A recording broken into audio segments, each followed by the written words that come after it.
Welcome to my channel Bagish education, Bagish sir, উচ্চ মাধ্যমিক স্কুলের বাংলার শিক্ষক।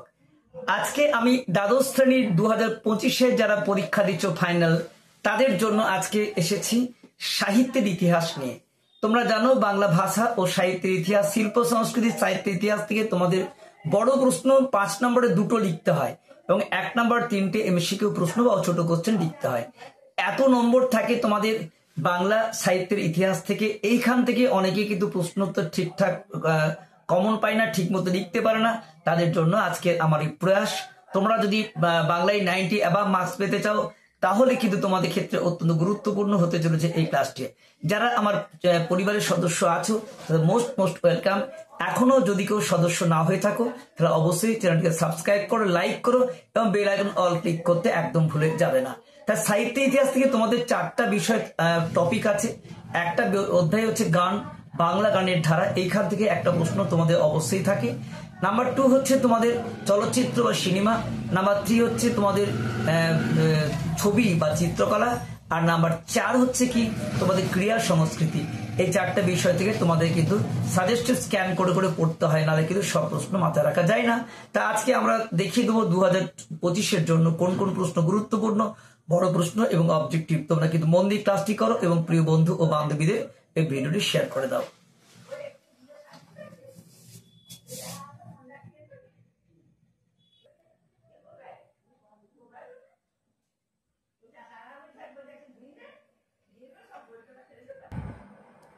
তাহলে সাহিত্য ইতিহাস থেকে তোমাদের যে বড় প্রশ্ন দেখো, এরকম ভাবে বড় প্রশ্ন ভাঙা থাকে। বিধুয়া নিত নাহি আখি পাতে গানটির রচয়িতাকে, বাংলা গানের ধারায় তার অবদান আলোচনা করো। 1+4। তাহলে গানটি তুমি জানতে হবে। বধুয়া নিত নাহি আতে পাতে গানটির রচয়িতা অতুল প্রসাদ। গানটাই যদি না জানো তাহলে তোমরা তার সম্পর্কে অবদান লিখবে কি করে? তাহলে বাংলার সঙ্গীত চর্চার ইতিহাসে গীতিকার সুরকার অতুল প্রসাদ যেন সত্যি এক অতুলনীয়। কেননা অতুল প্রসাদ অসংখ্য দেশাত্মবোধক গান, কীর্তন, বাউল সুরে কালোজয়ী গান রচনা করেছেন। এই মহান শিল্পীর সুর ও সাধনাকে আমরা কয়েকটি পর্যায়ে বিন্যস্ত করতে পারি। 1 নম্বর দেখো পয়েন্ট, স্বদেশ প্রেমের গান। স্বদেশী আন্দোলনের সময় প্রত্যেকের মুখে মুখে ঘুরেছিল অতুল প্রসাদী সুর। স্বদেশ প্রেমের পর্যায়ে রচিত তার অসাধারণ গান কি কি? 1 উঠল ভারত লক্ষ্মী, 2 বলো বলো বলো সবে, 3 হও ধরমেতে ধীর। 2 নম্বর পয়েন্ট, ঠুংরি গানের পর্যায়ের গান। অতুল প্রসাদের লেখা কয়েকটি সার্থক টপ্পা গান এখনো গায়কদের মুখে মুখে ফেরে। যেমন 1 তবু তোমারে ডাকি বারে বারে, 2 কাঙাল বলিয়া করিও না হেলা। অতুল প্রসাদের রসসিদ্ধ একটি ঠুংরির দৃষ্টান্ত ওগো আমার নবীন সাথী। 3 নম্বর পয়েন্ট, বাউল সঙ্গীত। অতুল প্রসাদের বাউল, কীর্তন, ভাটিয়ালি প্রভৃতি দেশজ সুরে অনেক চমৎকার গান লিখেছেন। তার বাউল আঙ্গিকের একটি গান, নিচুর কাছে হতে নিচু শিখলি নারী মন। রাগ পর্যায়ের গান।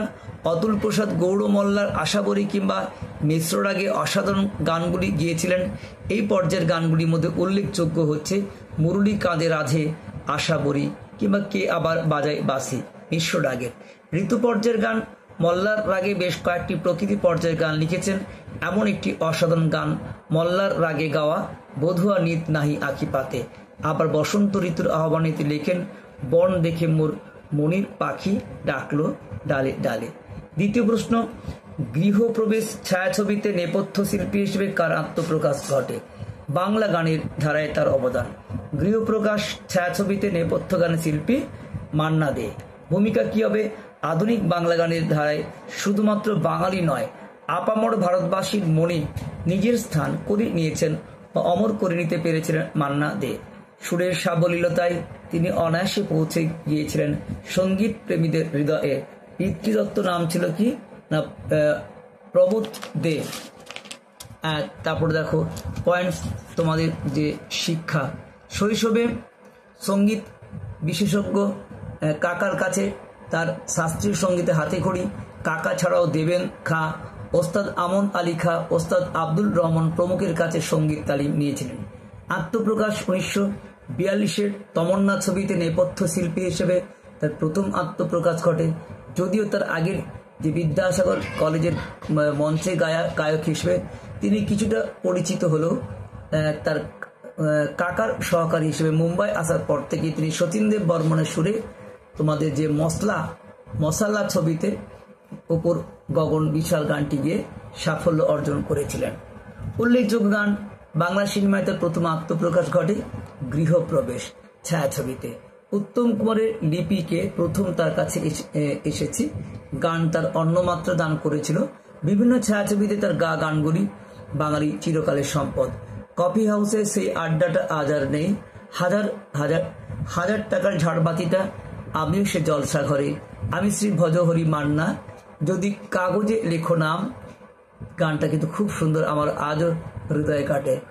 যদি কাগজে লিখো নাম তবে সে কাগজ, এই যে পাথরে লিখো নাম, এরকম একটা গান আছে, তার হেডিংটা কিন্তু যদি কাগজে লিখো নাম। এই গানগুলো আমাদের হৃদয়ে আজও দোলা দেয়। কৃতিত্ব, তিনি সর্বমোট 1250টি বাংলা গান গিয়েছেন।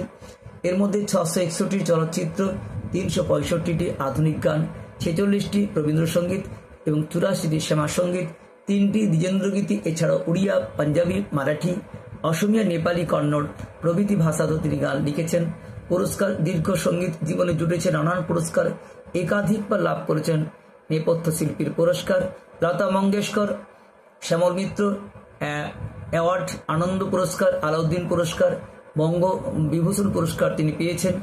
অনাবিল কণ্ঠশিল্পীতে মান্না দে সমকালীন শিল্পীদের পাশে নিজের অবস্থানে চিরস্মরণীয় হয়েছেন। 3 নম্বর প্রশ্ন, বাংলা গানের ধারায় রবীন্দ্রনাথের অবদান আলোচনা করো। সঙ্গীত সাধনায় রবীন্দ্রনাথ নিজেই স্বতন্ত্র অধ্যায়ের নাম। জীবনের প্রথম পর্বে তিনি নাটকের প্রয়োজনে গান লিখেছেন, পরবর্তীতে লিখে চলেন একের পর এক অসাধারণ গান। আমাদের প্রাত্যহিক জীবনে এমন কোনো দিক নেই যা নিয়ে রবীন্দ্রনাথ গান লেখেননি। আমরা রবীন্দ্রসঙ্গীতে বিচিত্র বিষয় নিয়ে বিন্যাস করে কয়েকটি পর্যায়ে ভাগ করতে পারি। 1 নম্বর পয়েন্ট, প্রেমের গান। প্রায় 450 গান লিখেছেন রবীন্দ্রনাথ প্রেম পর্যায়ে। যখন তিনি লিখেন আমি তোমারই সঙ্গে বেঁধেছি আমার প্রাণ, এবার সেদিন আমায় বলেছিলে, তখন আমরা অভিভূত হয়ে যাই। পুজো পর্যায়ের গান। রবীন্দ্রনাথ তথাকথিত আধ্যাত্মিক ব্যক্তি ছিলেন না, কিন্তু তিনি ছিলেন মরমী মানুষ, যে কারণে ঈশ্বর ও মানুষের মধ্যে সহজ সম্পর্ক রচনা করতে পেরেছিলেন। তার উল্লেখযোগ্য কয়েকটি পুজো পর্যায়ের গান। 1, তোমারই করিয়াছ জীবনের ধ্রুবতারা, কি আমায় নত করে দাও হে তোমার চরণ ধুলার তলে। 3 নম্বর, ঋতু পর্যায়ের গান। প্রকৃতির নানা বর্ণ, রূপ এবং স্পর্শ রবীন্দ্রনাথ প্রতি মুহূর্তে অনুভব করেছেন। প্রতি ঋতু অনুসরণ তিনি গান লিখেছেন।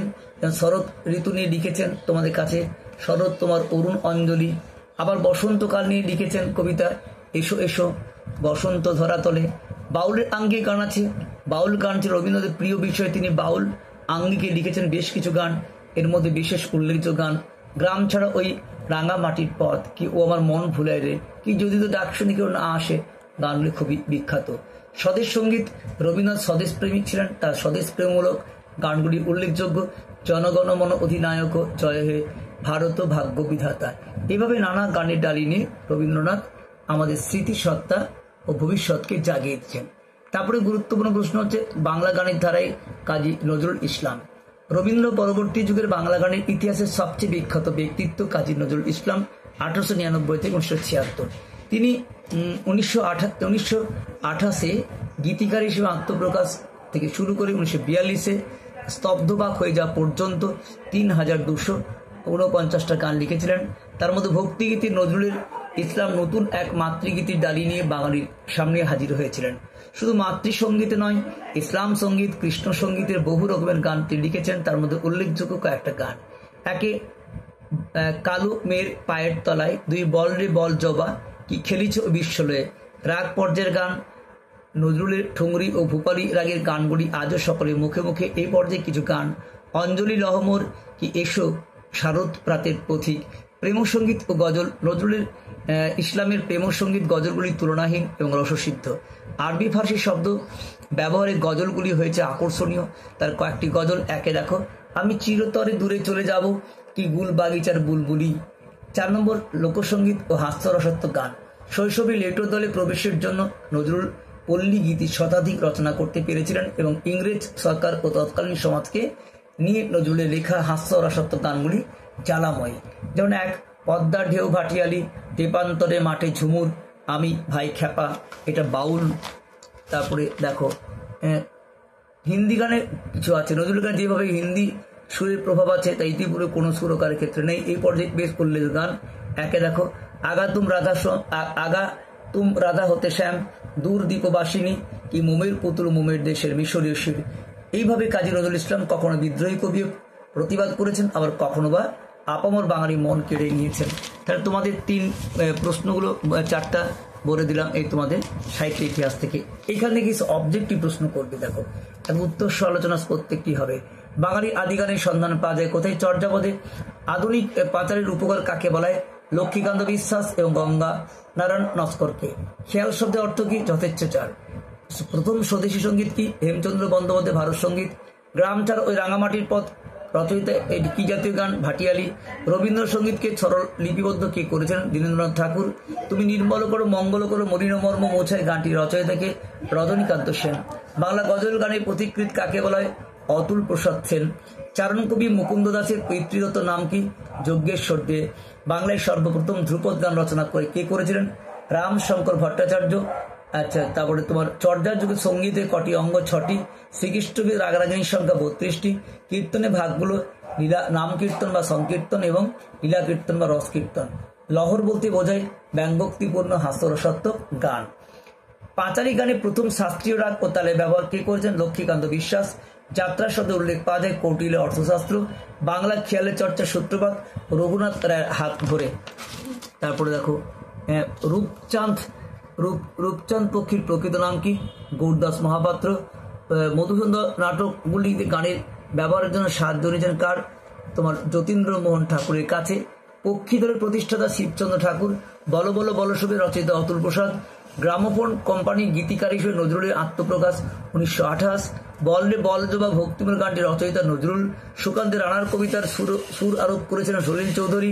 প্রথম কয়াস সঙ্গীত প্রবর্তক সলিল চৌধুরী।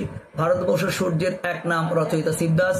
তারপরে তোমার সঙ্গীত নির্দেশক হিসেবে শচীন দেববর্মা আত্মপ্রকাশ সুদূরে পিয়ে ছায়াছবিতে। নেপথ্য কণ্ঠ হিসেবে হেমন্ত মুখোপাধ্যায় আত্মপ্রকাশ নিমাই সন্ন্যাসী ছবিতে। মান্না দে পিতৃদত্ত নাম প্রবোধচন্দ্র দে। সন্ধ্যা মুখোপাধ্যায় প্রথম সঙ্গীত নির্দেশক রায়চাঁদ বড়াল। আরতি মুখোপাধ্যায় নেপথ্য কণ্ঠ ফিল্মফেয়ার পুরস্কার পেয়েছিলেন মাসুম ছবির জন্য। কিশোরীর পিতৃদত্ত নাম আভাস কুমার গঙ্গোপাধ্যায়। গানযুক্ত প্রথম বাংলা সিনেমা জোর বরাত। গীতিকার সত্যজিৎ রায়ের আত্মপ্রকাশ গুপি গায়েন বাঘাবাইন। অযান্ত্রিক ছবির সঙ্গীত পরিচালক আলী আকবর। আমার ভাইয়ের রক্তে রাঙানো 21শে ফেব্রুয়ারি গানটি রচয়িতা আব্দুল গফর চৌধুরী। গ্রামোফোন কোম্পানির রচিকেতার প্রথম অ্যালবামের বিজ্ঞাপনের নাম জীবনমুখী গান। ভাটিয়ালির প্রথম উল্লেখ আছে চর্যাপদে ঘুসুকপাদে। পাশ্চাত্য যন্ত্রসঙ্গীত ও ভারতের সঙ্গীতের সংমিশ্রণ জন্ম নেয় কি? ফিউশন গান।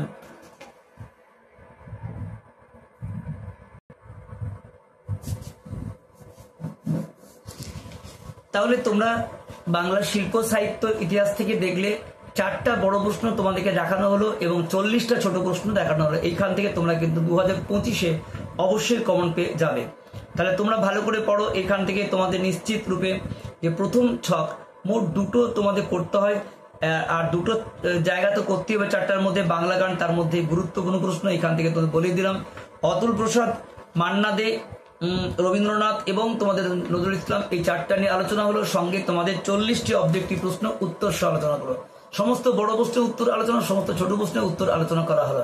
এই সমস্ত বিষয়গুলো তোমরা যদি পেতে ইচ্ছে করে অবশ্যই তোমাদের আমাদের টেলিগ্রাম চ্যানেল আছে t.me/Baghish Education। ডেসক্রিপশনে দেখবার লিঙ্ক দেওয়া আছে, সেখানে প্রবেশ করে তোমরা কিন্তু অবশ্যই ডাউনলোড করে নিতে পারবে তোমাদের টেলিগ্রাম চ্যানেল থেকে। আমরা এই লিঙ্কে এসো এবং এখানে সমস্ত প্রশ্নের উত্তর বা তোমার যে কোনো চাওয়া পাওয়া বিষয় কিন্তু এখানে থাকবে। আমরা চাই 2025-এ প্রত্যেকটি ছেলেমেয়ে ভালো রেজাল্ট করুক, 90 অ্যাবাভ মার্কস পাওয়া, জীবনে প্রতিষ্ঠিত হও। আজকের ক্লাস এখানে শেষ করছি।